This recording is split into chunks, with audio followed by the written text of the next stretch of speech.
your lecturer was a doctor, but in this case, he was not healing you. He ran tests on you.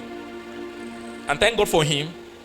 By the time the result came out, he was able to let you understand the state of your brain. You get what I'm saying?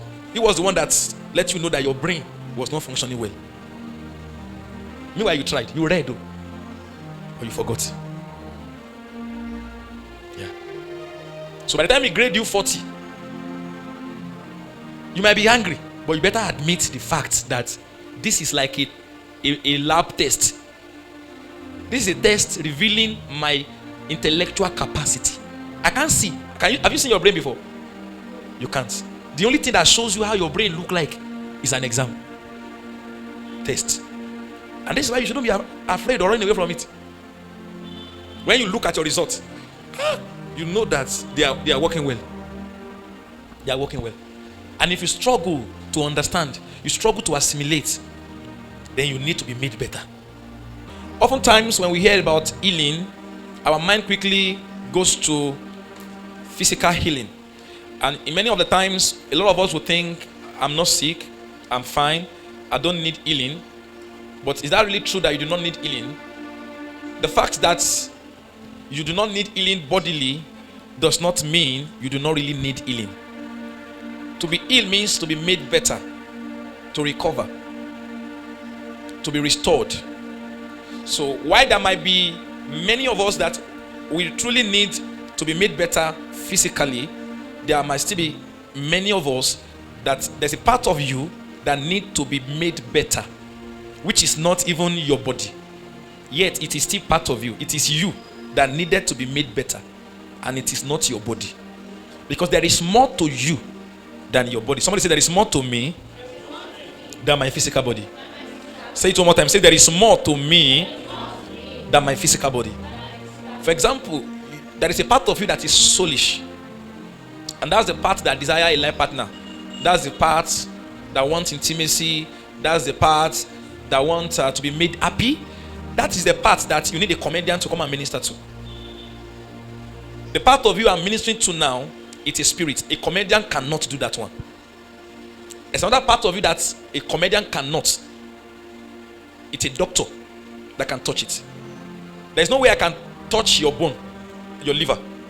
I can only do that supernaturally. Only the hand of God can do that. But a doctor has been trained to remove your flesh and touch every area that needed to be touched. So that is to buttress the fact that there is more to your life. I'll be needing strength, please. That will be buttressing the fact that there is more to your life and my life than just physical. So a comedian is actually a minister of God.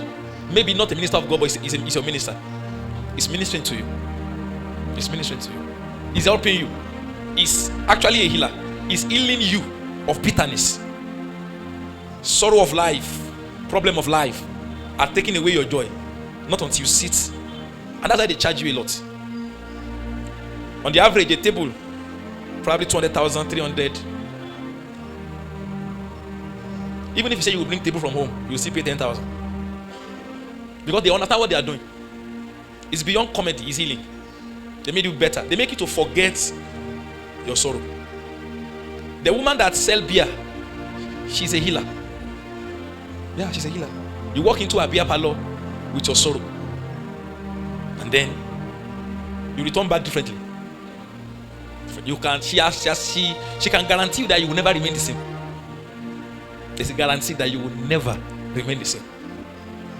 You will stagger till you get home. She can predict what you will do when you meet your wife. Yeah. So these are different aspects of our life that needed to be healed.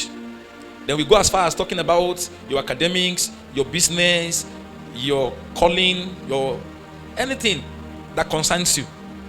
If you say that your academic is not your life, how come that when you see your results, you lost appetite? So that is why you cannot pretend that you don't need healing. And the last time you open your WhatsApp message and you got a message from your guy, you've been sorrowful. Just a message. So you cannot pretend you do not need healing. Your life is not functioning the way it should function. There's an aspect of your life that is not in health. It could be your heart, it could be your soul, it could be your body. It's giving you concern. It could be your financial life, that you look at the way things are going and you are not happy. And to be healed means to be made better. So how many of us need healing this morning? All right. So we agreeing that true and true, we all need to be made better. I want to be better than this. If that is your prayer, you need healing. I don't like my last results, my GP. You need healing. Because whatever you see, your lecturer was a doctor. But in this case, he was not healing you. He ran tests on you. And thank God for him. By the time the result came out, he was able to let you understand the state of your brain. You get what I'm saying? He was the one that let you know that your brain was not functioning well. Meanwhile, you tried. You read though. But you forgot.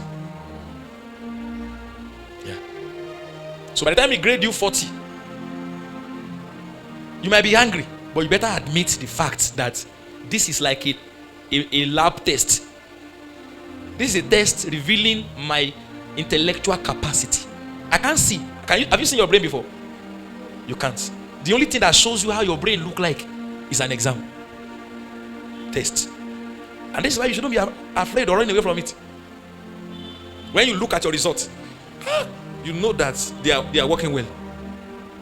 They are working well.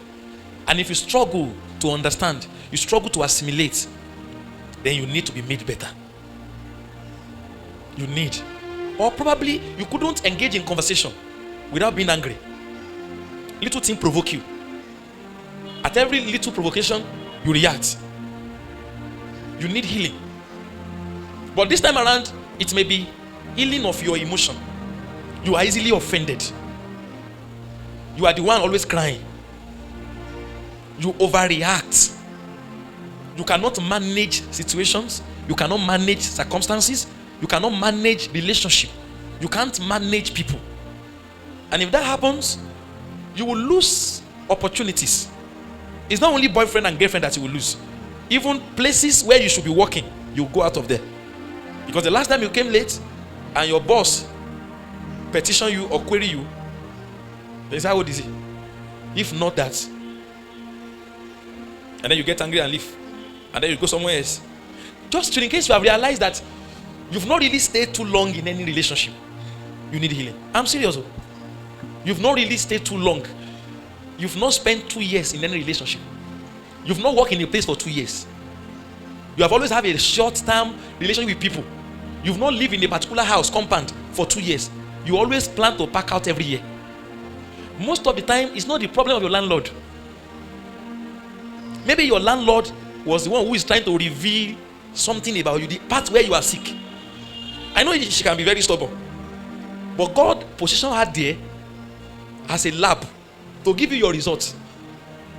That there is pride, there is arrogance in your life. So instead of you changing house, you better go and get healing. Because for how long will you continue to jump from one place to another? What about when you are married? Is it not the same thing that will bring about divorce? Because you will always find an explanation and a reason. It is better to fight it now, to be healed, to be in health, so that you can marry anybody. Be the version of that lady that can marry anybody. Be the version of that guy that can. There's something they call genotype. AA can marry anybody. Why do you want to be AS? And some of you actually, based on your character, you are SS. In terms of the way you behave, you are actually SS. It will take a man for anybody to marry you. God cheats the person. God will have to work on the person, make the person exceptionally capable for your own infirmity. And instead of you to be humble in that relationship, you are still the one making trouble. You are the one threatening, you will leave him. You will leave as AA. You that you are SS, you want to leave AA. You are the one threatening, you will leave. You will leave. I will leave you. I will leave you. And he's the one begging you. When he leave, are you sure that you are going to find another AA easily? So become that kind of a person that can tolerate anybody, that can live in anywhere, that can handle anybody. Maybe because everybody around you are very courteous and respectful, they know their boundary, they don't misbehave. That is why you have not been mad before. That's why we have not seen the madman in you. It's because of people who are healthy that are around you. That's why they have not revealed that you are sick. The day you are in the environment of sick people, that's when you will know that you are not really well. Because you start telling them, my bedroom. Ah, really? So we need to be healed. To be healed means to be made strong. Make me strong. Make me healthy. Healthy for any kind of situation, any kind of. Don't be that kind of person that we have to be interceding for. That your wife can be rest assured that you can't be angry. Even when there is a situation to be angry. Then know that you are strong. Then know that you are strong.